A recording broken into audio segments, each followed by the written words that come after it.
Well, welcome my fellow travelers. Your traveling buddy here, coming today from Saginaw, Michigan. And I'm out here just before 4th of July to visit the grave of somebody that's very important to our country. You know, you've seen all kinds of designs of the American flag. Right here in the Holy Cross Lutheran Cemetery here in Saginaw, Michigan is the grave of the very man that designed our current American flag. And come out here to find his grave and then tell you his story. So travel with me, will you? Like I said, this is the Holy Cross Lutheran Cemetery right here in Saginaw, Michigan. And it does not look like a very big cemetery at all, so it shouldn't be hard to find his grave, because believe it or not, his grave is very recognizable, so it won't be hard to find him at all. There you guys, I told you it's not a very big cemetery. And I said it shouldn't be very hard to find him at all. Well, believe it or not, I found him already. He's right here at the very, there's where the cross was, where I was just doing my opening. And as you will come in here, here he is. I told you he had a grave that is very recognizable. It's the American flag. It says right there, designer of the America's 50-star flag. And he's got flags on each side. This is Robert G. Heft, January 19th, 1942 to December 12th, 2009. There he is. That is Robert G. Heft. I said, look at that. Look at that stone. So I've seen pictures of it and all that, but yeah, that is cool that he's actually had his gravestone, the American flag. That is cool.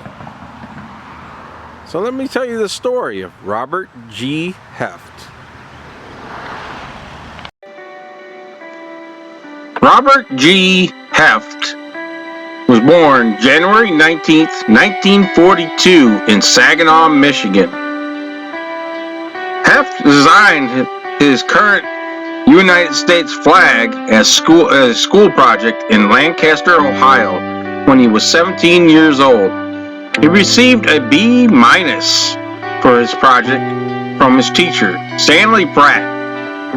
After talking about the project, he reached an agreement with his teacher that if the flag was selected as the official flag by the United States Congress, he would get a better grade for the project.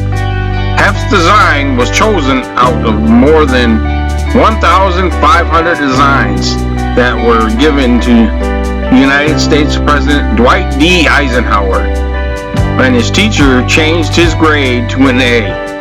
After graduating from college, he became a high school teacher and later a college professor.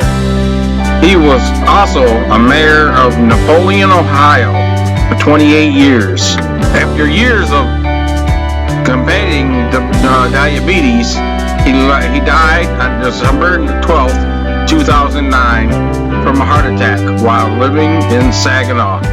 He was 67 years old. Alright, since I already found Robert here, I figured I'd go around and we'll look at it. It looks like they've honored a lot of the soldiers with great flags, possibly for the 4th of July. So let's go around and see. Let's honor these guys too. You know, like right here, there's one not too far from Robert. George H. Deal Jr., Michigan's Sergeant 20 Infantry 6 Infantry DIV World War II February 19th, 1924. August 9th, 1945. That's cool. I salute you, sir, and thank you for your service. Alright, I'm back of George right there. There's George right there. Is Paul G. Reese, Tech 5, U.S. Army, World War II, August 13th, 1918, May 27th, 2000. Well, I salute you, Paul, and thank you for your service. Here we have one here. It's kind of covered up with the plants, but oh, what is it? Can't really read it. Not trying to tear up the plant here. And let's see.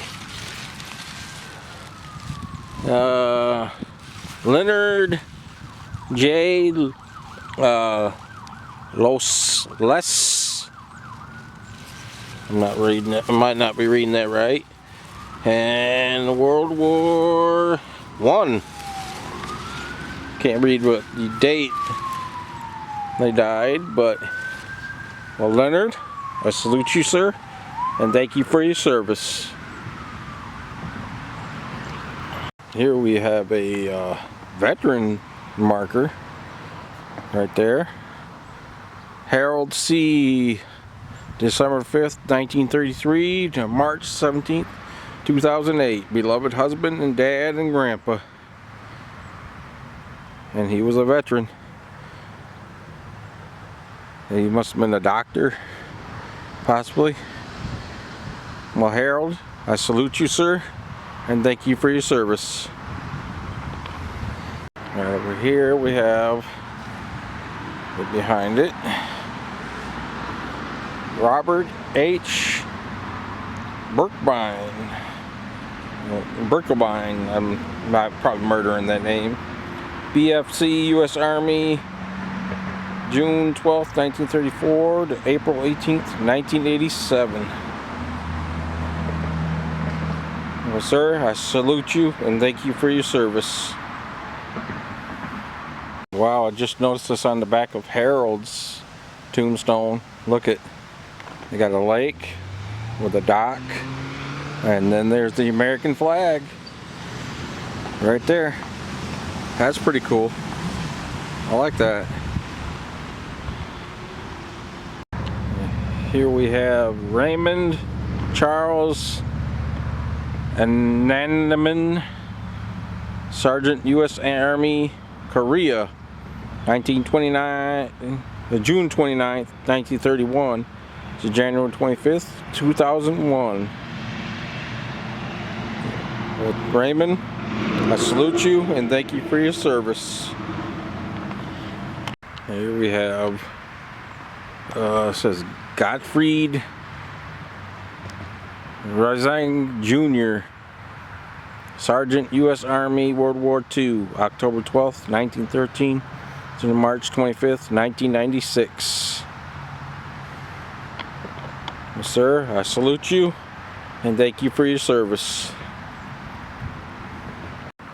Here we have Milton O. Kenyard. I can't really read that too much.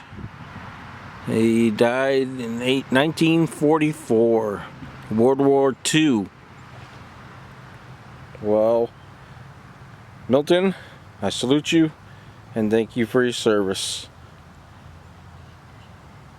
Here we have Frank O.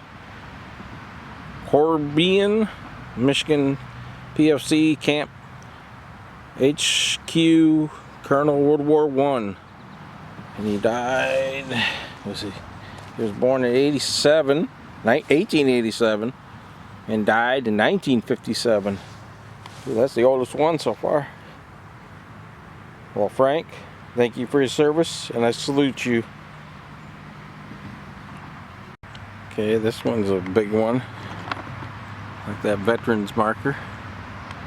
John William Spatz, Michigan PFC, 10 Marines, 2 Marine DIV, World War II, May 7th, 1927 to June 20th, 1944.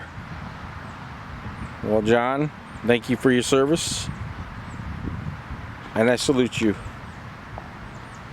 Okay, here we have William E. Turner, U.S. Navy, World War II, born, was it June 30th, 1927, and died November 21st, 1981. William, I salute you and thank you for your service. Okay, here we have Robert O. Meyer, U.S. Army Air Corps, World War II, born January 8th, 1921, and died November 30th, 1992. Well, Robert, thank you for your service, and I salute you. Okay, here we have Richard W.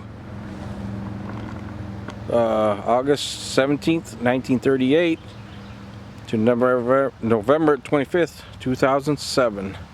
And he was a veteran. There's a little sticker on there. Well, Richard, thank you for your service, and I salute you, sir. And right behind him, here we have William Joseph Parks, U.S. Army, Korea, born June 21st, 1933 to March 27th, 1999. Well, William, thank you for your service, and I salute you. Okay, here we have William Harold Bruner, Sergeant, U.S. Army, World War II, August 12th, 1918 to May 8th, 1996. William, thank you for your service, and I salute you. Okay, here we have Gordon R. Pratt, Army Air Force, World War II, November 29th, 1917 to October 12th, 1976. Right, Gordon, thank you for your service, and I salute you. Okay, here we have Edgar H. Richard, Tech 5, U.S. Army, World War II, August 12th, 1913 to February 9th, 2001. Edgar, I salute you, and thank you for your service. Here we have Daniel John Long, Sergeant, U.S. Army, World War II, February 27th, 1924 to October 22nd, 2001. Daniel, thank you for your service, and I salute you. Here we have Richard A. Roach, U.S. Air Force, Korea, 1933 to 2000. Richard, thank you for your service, and I salute you. I know I've been saying that a lot, to salute you, but you know, these guys fought for our country, so I have to salute them and honor them. Thank them for their service. That's what you need to do with any soldier you see. Thank them for their service, because they fight for our country, even the ones that are still living. Honor them. You know, you see a soldier in the store or something like that, thank them for their service, because they don't have to do that. You know, they could have just been just like me, lived a life, but they decided to fight for our country, so honor them. Now there is a lot of flags out here. I probably won't get to them all, but at least I got to show some of them. You know, honor these people, like this one, Arthur J. And he died in 87. Well, thank you for your service, sir. I swear to God, I think I keep hearing a I don't know if it could be a bald eagle or not. That'd be cool if a bald eagle showed up when I'm doing this. Keep hearing it. Hear it? See, here's another one. I just ran into some people over there. They're honoring their loved ones with flowers. And they didn't even know he was buried here. So they come here all the time. This is Robert Allen Lesler, PFC, U.S. Army, October 4th, 1940, June 5th, 2009. Robert, thank you for your service, and I salute you. See, that does make me happy though when I meet people like that and said they never knew. They live here and they don't know he's buried here. It's kind of interesting, you know. Said it's not a very big cemetery. Said I'm not going to get to every soldier's grave. You know, there's a couple more right here. Richard L. Grapner, Sergeant U.S. Army Corps, Korea, 1930 to April 17th, 2008. Richard, thank you for your service, and I salute you. And then right across from him, we have Philip Daniel Grabner, Sergeant U.S. Air Force, World War II, August 25th, 1928 to November 6, 2005. He must have liked turtles. Look, there's a turtle on his grave. That's cool. Alright, my fellow travelers, that's going to be about it for this trip to the Holy Cross Cemetery out here in Saginaw, Michigan to find the grave of Robert G. Heft. As I said, decided, you know, go out and I found some soldier graves and stuff like that. Honor them for the 4th of July too. But I had to, for 4th of July, I had to come out and find the grave of the man that designed our current American flag. Look at that. Isn't that cool? That is a cool gravestone. You know, and honor the rest of these soldiers that gave their life for this country. That's what we need to remember when 4th of July. You know, it's about fireworks and having fun with the family, but it's also about these men that sacrificed themselves for this country. Not just Memorial Day, but, you know, honor them. You know, these guys sacrificed for us, so I can continue to go out and travel and do these kind of things and all this kind of stuff. And I said, and this guy could have designed the American flag. That is so cool. So I salute you. I salute you, Robert, and the rest of you guys for what you do for this country. So if you like this video, give me a thumbs up. Share me out. Share me out on all your social media. Tell your friends, tell your family about me so I can continue traveling and showing you cool stuff like this and telling you stories about cool people like Robert here. Also, leave me a comment. Any comments appreciated. Any ideas for me to do? Let me know. I just might show up and do it. So till next time, my fellow travelers, you have a blessed day. And I'll see you around the mitten.